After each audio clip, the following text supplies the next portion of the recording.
and it's good to see all of you on this Zoom call. Eventually, we will be in person. I'm hoping, so that we can conduct our business in person. I'll call it the meeting to order, and we'll start with our roll call. Ignacio Alegre. Just unmute yourself and say hi. Ignacio. Okay. Brent Bisley. Here. David Elliott. Here. Simon Gonzalez. Jack Healy. Jack, are you? Jack, unmute. Here. Thank you. Marjorie Nitter. Margie. Here. Thank you. Patrick Cortez. Here. Maria Yes, here. Rosa Lopez. Here. Enrique Perez. Here. Robert Ruiz. Here. Robert Tucker. Here. Johanna Rivera. Muted. Daisy Campos. Here. And Pierre Loubet. And Dennis Barnum. Present. Thank you. Quorum. Do we have a quorum? Okay, we're good. Okay, so next on our agenda is our Pledge of Allegiance. I have a flag upstairs, but I'm not going to go get it. So let's just do our pledge and move forward from there, okay? Repeat after me together. I pledge allegiance to the flag of the United States of America and to the republic for which it stands, one nation, under God, indivisible, with liberty and justice for all. All right. And then any public comments at this time? Dennis, you said you brought a few colleagues from the public perspective. Are they going to need to say anything, or are they just observing and participating? No, they're just observing from Okay. the public perspective. All right. Anything else? Any other public comments? If not, we'll move to our consent calendar. Regular meeting minutes from way back when, September 2021. Recommended action from the staff is to approve minutes. Any questions on the minutes? You should have them in your packet. Do I have a motion to put it on the floor first? So moved by Brent Beasley. Second. Do I have a second? Who seconded? I second it. Maria Rosa. Okay, good. I couldn't got everybody on the screen, but I'm looking like all over the place on the screen. All right. So any discussion on the minutes? Margie? You need to unmute yourself. Go ahead. I'm reading it. I'm reading them now. No, I don't have any comments. Okay. Thank you. I'll call for the question. All in favor of accepting and approving the minutes? Say aye. Aye. Opposed? Any abstentions? Okay. Robert Ruiz. I'm sorry? One. This is Robert? Robert Ruiz. I abstain. Okay, Yes, Robert, I you're abstain. abstaining. Okay, please note that in our minutes, please. I got it. Excused absences. Recommended action, excuse absent commission members. Do we have a motion on that? By passing the consent calendar, those 3 items have been moved. and Okay, approved. okay, part of the whole consent calendar. Thank you. Is everybody okay with that? I should have read a little bit closer to that. All right, end of consent calendar. We'll go to our business calendar. Approve the meeting schedule for the calendar year. Do we have that meeting schedule that we can put up on screen or not? Bianca, do you have it readily available or to pull up? Not ready, but I can. Hold on. Basically, we're on the, are we staying basically on the third Thursday? The 3rd Thursday of the month, and then today I'll email you the And it's every other PDF month. copy of it, so you have it as well. And then we'll also start to put it on your calendars for the year as an outlook, and you can accept them. And then we'll still, the week leading up to the meeting, reach out to everyone to make sure we have quorum for the purposes of the public meeting. So we're on a quarterly. We're on it every other month. Every other month, so times a 6 year. times a year, 6 times a year, okay. All right, so any questions on that? We'll get the calendars everybody has. So the next meeting is in May. So get that on your calendars if, as you get that information. Let's move into presentations. Item number 5, update on region efforts by Annette, who was the first one on today on the Zoom screen. She was waiting. Well, maybe Deborah, maybe you were the first one, but Annette was there. Excuse me, Dave, I'm sorry, but because the calendar is under business calendar, we need to vote. Okay, we need to vote on the calendar? Yes, Okay, please. let's back up. I'm sorry. I move So, approval. so Bob Tucker is moved for approval. Do I have a second? Second. Second by Brent. Second. Okay, any discussion, understanding we're every other month, third Thursday, basically? Okay, with that in mind, all in favor, say aye. Aye. Opposed? Abstention? It is passed and moves forward. Thank you. Okay, now we'll go into presentation. So Annette, you're up. Deborah, do you need to say anything in introducing Annette? Annette's been with us, quite a bit. Or do we just go right in and have Annette do her presentation?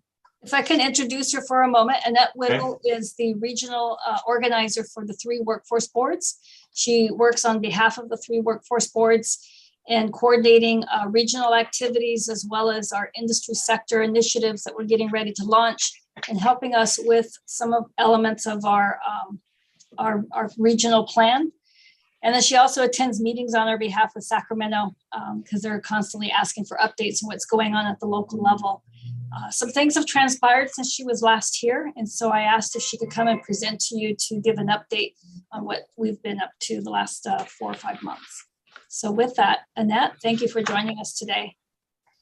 Morning, everyone. Well, it's been very busy 4 or 5 months. There has been lots of funding that has come down from various federal and state organizations. So in these 4 or 5 months, we've submitted EDA grants. We've submitted the Build Back Better grant, which we were not awarded. There was about 529 applications that went in nationwide, so very competitive.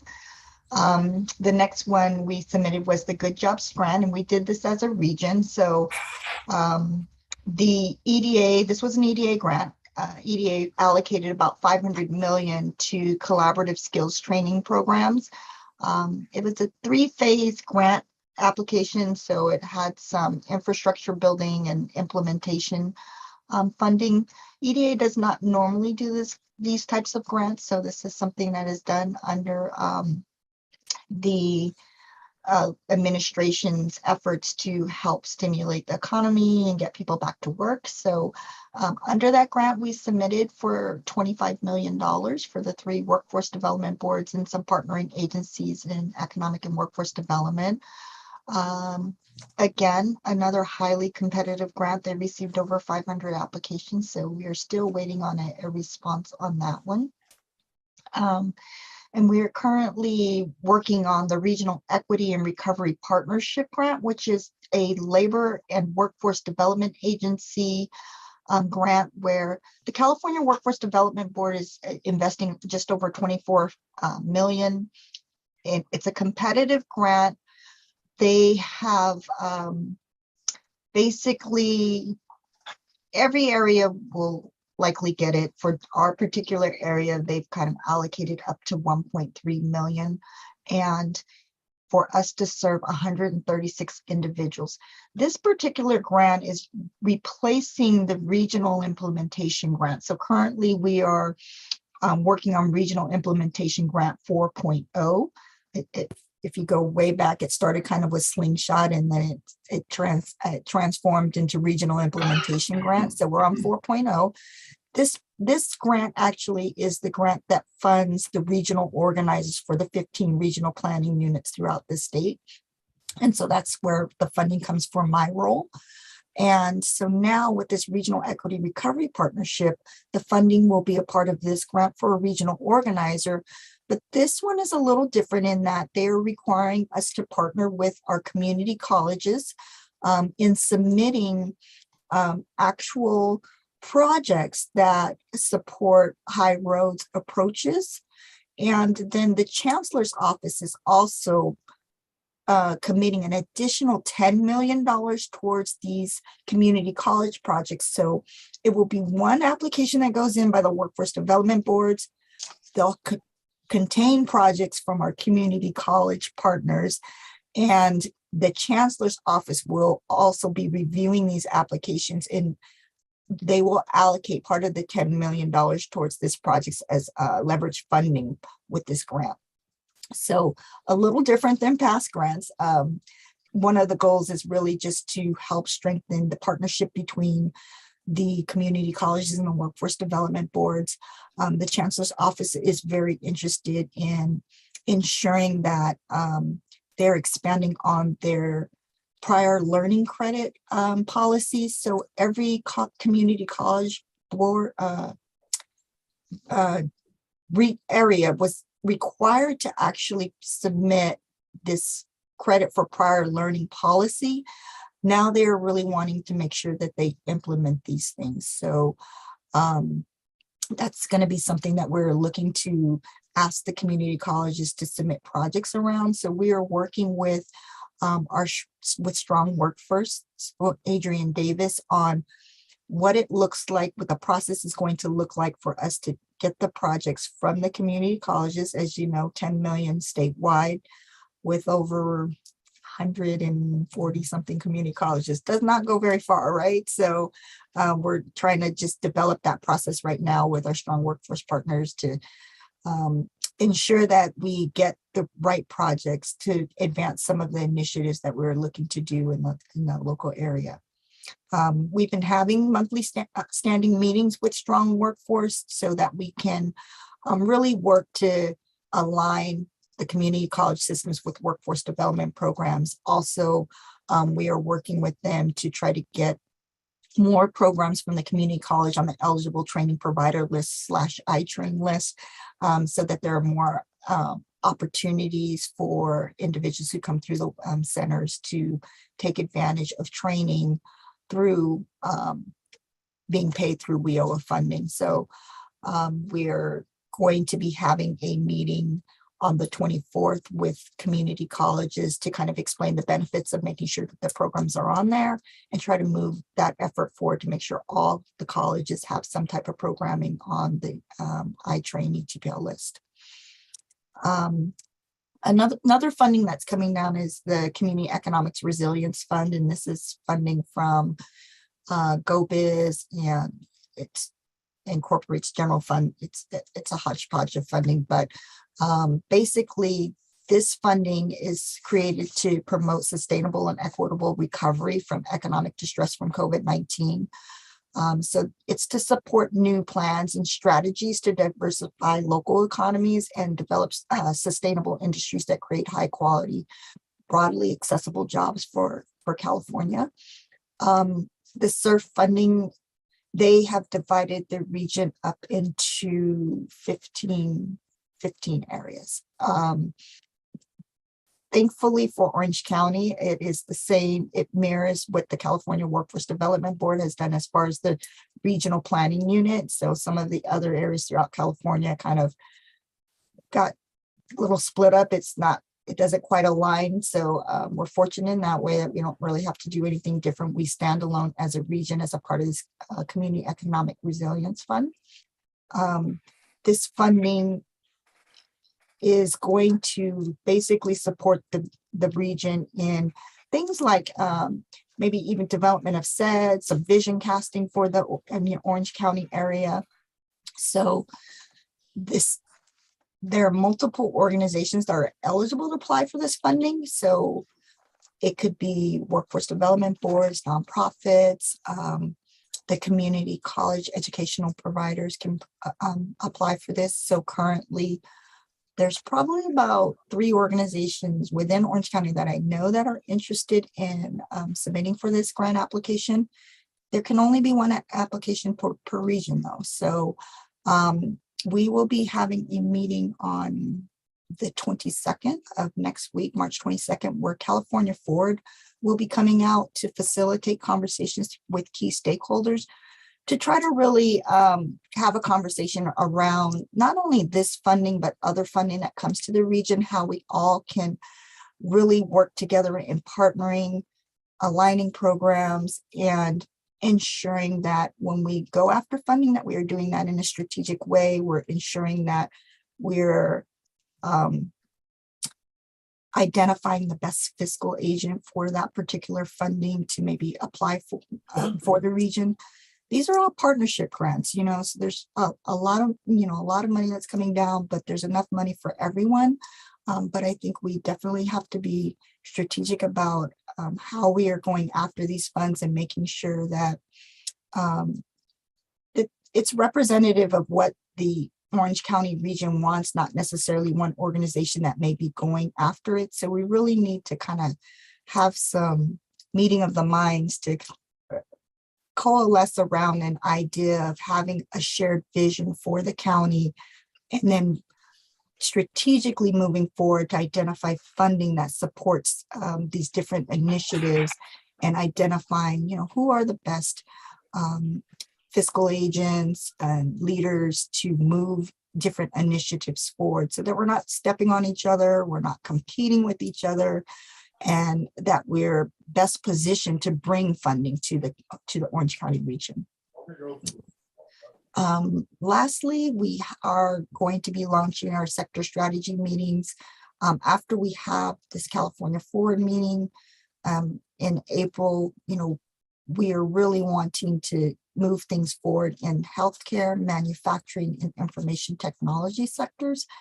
So we'll be setting up those meetings with our supply side partners and trying to identify those business champions that want to be at the table to really discuss how we ensure that there's a skilled pipeline of workers for those particular industry sectors, as well as at some point in time really move these industry sector partnerships into deeper conversations about job quality and high road training partnerships, apprenticeship programs, and what that could look like and how it could strengthen their pipeline.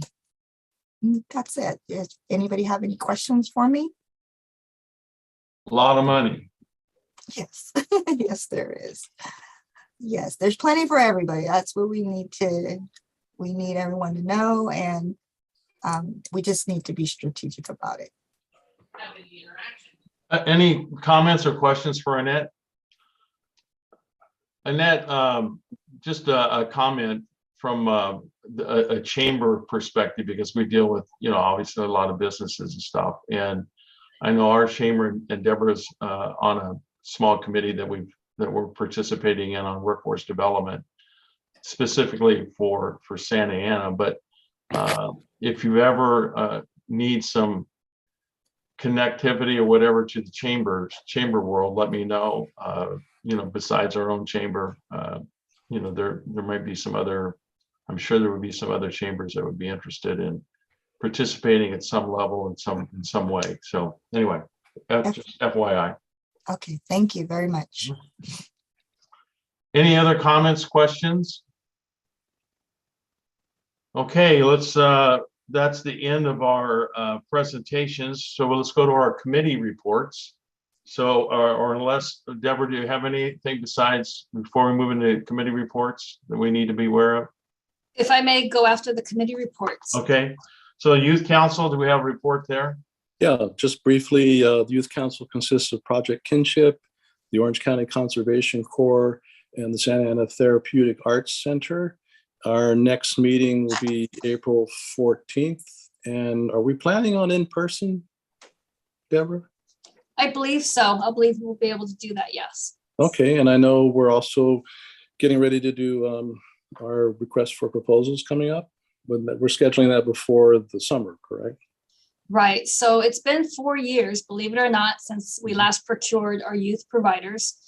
And it takes almost a year to develop the RFP and go through the entire procurement process. And so Sandy Barba is leading the Youth Council along with Bob Tucker on what elements we'd like to see in the proposal, what direction we want to try and get youth engaged in career pathways and launching, and then releasing that proposal. The goal is to release it probably in November, December of this year, with an item to come back to the full board after the Youth Council has reviewed it and sends you a recommendation in May of next year, and then the City Council for final awarding in June of next year. And speaking of City Council, one of the ideas I have and we're brainstorming about is perhaps inviting two of the younger City Council members from Santa Ana to a Youth Council meeting to show some of the young people about, hey, you can be a young person and a City Council member. So we're looking at whether we can do that or not. Other than that, that's our next meeting is April 14th. So thank you. All right, thank you, Bob. Let's move down to any other comments for the Youth Council questions? Let's move down to general comments. Any staff member comments? Yes, please. Okay, yeah, I see Carlos is on here, Deborah, so. Yes, if I may, I just wanted to point out a couple things. On the labor market report that was on the consent calendar, current unemployment rate as of December is 4.4%. I'm sorry, in January. December, we actually dipped to 3.9%. Looking back at the pre-pandemic level, we were at 2.9%. So we're about a percentage point away of being back at pre-pandemic levels. I did see a report that EDD staff did recently that I thought was very informative. And Dennis, if I could work with you, I'd like to invite EDD labor market to speak to the board in May to talk about where the job openings are in the industries and the growth and the employment levels pre-pandemic, during pandemic, and then where we are in this most recent quarter. They're showing data that we're about 40,000 Orange County residents who are not employed that would get us back to pre-pandemic levels.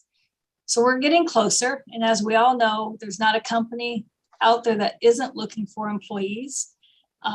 And so that leads into our next one is the Orange County Workforce Board and Santa Ana, in partnership with Supervisor Foley's office, is planning an in-person job fair on April 21st. It'll be held at the Discovery Cube from 10 to 2 p.m. is our tentative time. And we're thinking of opening it up at 9:30 for veterans. So they have access to the employers for at least, a little bit before the rest of the employees or candidates are there. The flyer is being designed right now. As soon as I get it, I'll send it out, but I'll also start to reach out to, this is a general invitation. If any of your organizations are looking for work, just shoot me an email, let me know, and we'll make sure we get you a booth or a table there so that you can recruit. And then two more things. I did do a webinar with Congressman Lou Correa on Wednesday with the Anaheim Workforce Board, and we promoted our services that he's going to put onto his website as well as other social media that he uses about how people can look for work and how businesses can use our workforce offices to assist them in finding their employees. And that was done as a joint effort between Anaheim and myself for the entire region. And then last but not least is yesterday, we did finally receive a formal communication from California Volunteers. They received some federal funds for COVID relief programs and have awarded the city of Santa Ana $4.5 million to serve youth ages 16 to 30. Yes, youth is now up to 30, to work in public sector initiatives focusing on 3 industries. And of course, I covered those up. Of the 3 industries that we had to submit a proposal on is to have youth work in food insecurity, climate change, and COVID-19 relief initiatives that the city has identified. And so we'll be working with City Council and the contract to get that to council by the end of this calendar fiscal year to start in early July to serve 290 Santa Ana youth. There is some income criteria. It looks very similar to CDBG criteria. So they do have to have some financial financial barriers, as well as they're encouraging us to work with youth who may have been justice involved, foster youth, and youth that have difficulty in finding employment. And so we'll get more information out to the Youth Council in April to further that discussion. And it begins in June, and we have 24 months to spend it. June of 2024 is where it expires. And then Carlos, I think Carlos had some information he'd like to share. I do. Is it possible that I can share a screen? I have 4 short slides just to give you some information about some of the things that are going on at the work center. May I be given permission to share the screen if possible? Yes, give me 1 second. I can't turn on my camera for some reason, but that might got not be it. such a bad thing. Um, Okay, it says start my video. Okay. Okay, I'll share this. It says host disabled participant screen sharing. now you can share. Okay. Yay. Okay, I wanted to speak about a couple of things. Can you guys see the slides? Yes. A couple of things, specifically to talk about the impact of the pandemic has had on in-person services. As you could see, the slide shows you a snapshot of 3 years. I wanted to show you what was happening prior to the pandemic, and that's a year 2020, during the height of the pandemic, and what we're experiencing currently. Right before the pandemic, in January, we had over 2,000 unique visitors for that month. And in February, right around the same amount of number. As you can see, it plunged almost 90% or just about 90% at the very height of the pandemic, down to 225 unique visitors. And we're talking about in-person services. A lot of services at that point were being done by phone or remotely, but we're talking specifically in-person services. Now, as more and more, everything is opened up, we're still not quite back yet. And, and it's challenging and to figure out as to why we're not quite back yet. We speculated many times throughout this pandemic. It could be, people have left the workforce or people are receiving enough public assistance that they don't have to work now. But I don't think that's altogether true. A lot of the money that was out for folks is not there anymore. As a matter of fact, I know the unemployment extensions are not there as the way they used to, and I believe the rental assistance program that the city and the state have been providing for the city, I believe the applications are going to be accepted through the end of the month, and I think that's about it. So we're still down roughly about 60%. What are we doing to try to get people back? Prior to the pandemic, we really didn't have to do a lot of outreach. Now we're reaching out to a lot of nonprofits, neighborhood associations. We're hitting the streets. We're making phone calls to try to get those numbers back. But I do think it behooves the system to figure out why people are not returning. Maybe people got good at doing remote services, right? Maybe they, it became just easier and more efficient to access things online as opposed to coming in. Maybe we're maybe the same thing's happening to us that happened to retail several years ago. Not sure, but we need to look into that. But as you can see, we're not quite there yet. But we're doing our darnest to get folks in. In a last comment on this, there was one of the speculations with the people that left the labor force. I looked at the numbers of the labor force numbers in Santa Ana during the beginning of 2020, and we were roughly around 152,000 people in the workforce. And that's kind of where we're at now. It's about the same number of people in the workforce. So, the speculation that people left the workforce, it didn't pan out, at least with the labor market information numbers. So we'll see. I do see a slight increase every month, so maybe at some point people will come back, but we'll figure it out. On to the next slide. Dumbass. Does anybody have any questions on that, just in case? Last year's work better, take them like at dinner time so that you can sleep comfortably. You didn't hear it from me. Is that a question? I can't hear. Is that just a comment? Okay, let me move on to the next. If that wasn't a question, I'll move on to the next slide. One of the other activities, other than helping people look for work, is something that's known as layoff aversion. I'll just briefly explain what layoff aversion is. One of the things that we're charged with the federal funding that we get is to go out and find businesses that may be at risk of laying off. And we have several ways of doing that. And one of the ways of doing that is having in-person visits and asking and interviewing the business.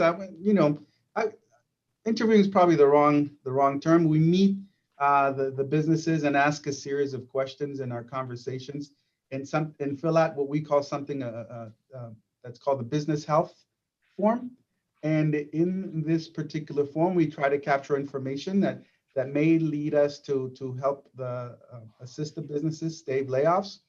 And so that's something that we really geared up since December. Both our staff here and our subcontractor. We have a subcontractor, the chamber, who's assisting us with these industries visits. So as you can see, during December and January, this is the business mix that was visited. The majority of the businesses that were visited was manufacturing and business services, and then everybody else. We're talking roughly about 60 or so businesses that were visited for the last couple of months.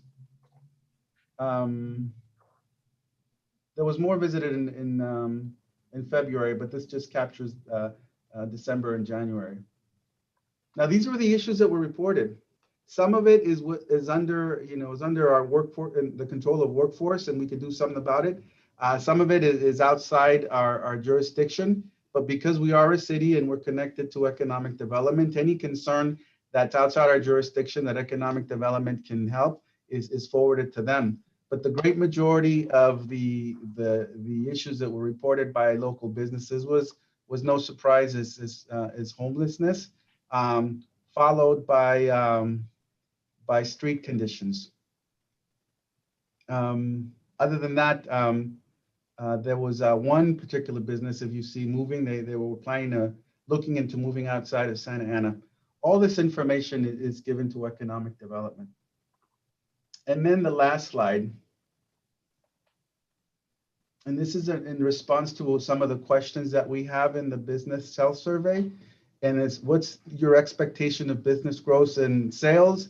And what's your expectation of business growth in your hiring process? In terms of projected sales, the vast majority, 75%, reported that their projected sales were going to stay the same. And the same with projected staffing. 88% of them stated that was going to stay the same. If they said they were thinking about declining, that's where we step in. That's where we try to provide assistance to both the individual staff that may be affected, or maybe we can connect the business to any public resources that might provide any support so that they won't have to lay off. And of course, if they project that they want to increase the funding, we assist them in hiring. So that's basically it. That's my presentation. I welcome any questions should you have them.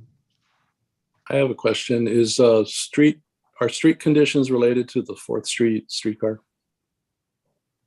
Not for this particular report. I thought about that, Bob. Most of these businesses that were surveyed were outside of the downtown area. Okay, thank you. Yeah. Okay, thank you so much, folks. Okay, any other comments or questions for Carlos or for Deborah? One of the things, Carlos, on a great presentation, and it's definitely valuable information from a workforce community perspective. Why the customer's not coming back in? You may be close to right on the enhanced services that are being provided, not just by the work center, but by many other partnerships as well. Enhanced services such as, yeah, people are getting better at Zooming and the external engagement. And so the key, I think, and something that I find great interest in is how can we engage more, I think there definitely has to be some in-person engagement, but how can we engage more and spend more time with that customers? Sometimes that matters as well. I know in particular in our RESCAs, that's one of the challenges that I'm facing is, we can do the Zooms in 2 hours, but there's still more time needed to engage with that customer and desk coaching. And those are the things that we're trying to implement at the centers, EDD, so that we can have that more time. And that may turn into more visits or engagement with the client. I would agree, Dennis. I do think maybe a more in-depth study needs to be done on how effective remote services are. They're certainly efficient from a management perspective. They're very efficient. We could serve more people more rapidly, but are they effective for what we want to accomplish? Are we helping the person? I don't know. I think the jury's out on that. Yep, definitely. Any other comments, questions? Thanks, Dennis. Let's move down to any comments from board members. Comments, questions? I have a comment. Go ahead, Just Bob. real quick. Heard Santa Ana Unified was doing a job shadowing, having students, high school students, job shadow the union classified employees, such as carpenters, electricians, and plumbers, to get an idea if this may be an opportunity. And I think it's a great idea. I hope other school districts do it. That's all. That is great because, looking at career paths for our kids, it's not always about a 4-year degree. I'll say this, I'm not trying to be offensive. A 4-year degree in English may not be, job oriented, but in the trades where they can make a good living and obviously support our community stuff, I think is huge. So thank you for that information. I do want to mention our Economic Development Conference coming up because Deborah Sanchez is one of our outstanding speakers. She's going to be speaking for 45 minutes.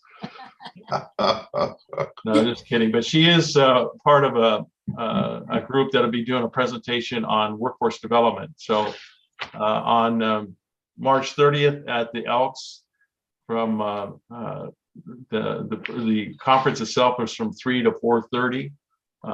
Deborah, we'll send some information over and you can pass it out to the group. But when we've been talking about workforce, and so we do have a group that's doing a presentation on workforce development, basically focusing on the resources available to businesses and individuals in Santa Ana. So I think we have an outstanding panel that'll be sharing those things. Deborah is one of those presenters, along with Santa Ana College, the school district, private sector, nonprofit sector as well. And that's one segment that we're doing. We do a development segment. We also do one on tourism. So that's going to be on March 30th at the What's the name of the conference again? It's the GROW Conference. It's the our GROW GROW Conference. Yeah, you can go. You go to our website, www.santaanachamber.com, and you'll see all the kinds of stuff there on that. But it's the GROW Conference. Okay. Geography, resources, opportunity, workforce.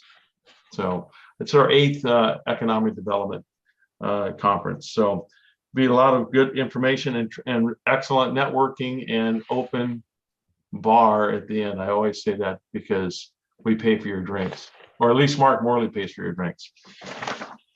With that, any other comments from board members? If not, I think we'll call for adjournment. Oh, you know what? I did have Go ahead, Dennis. one short thing. Sorry. Go ahead. From a countywide perspective, I just wanted to kind of update the board. The comprehensive site in Garden Grove, California. This is our workforce EDD site. That particular site's in a site search for a new comprehensive workforce center. So probably by next year, they would have this completed, and the Garden Grove Center would close and move to wherever the new comprehensive will be. And so that center will have a little bit of relocation going on in the next year. So I wanted to make sure everybody knew about that. Great. Okay, any other comments? If not, I'll call for an adjournment. We are adjourned. Thank you. Okay, Thank you. you guys be Thank you. safe, Thank you. work hard, Thank you, everyone. take care.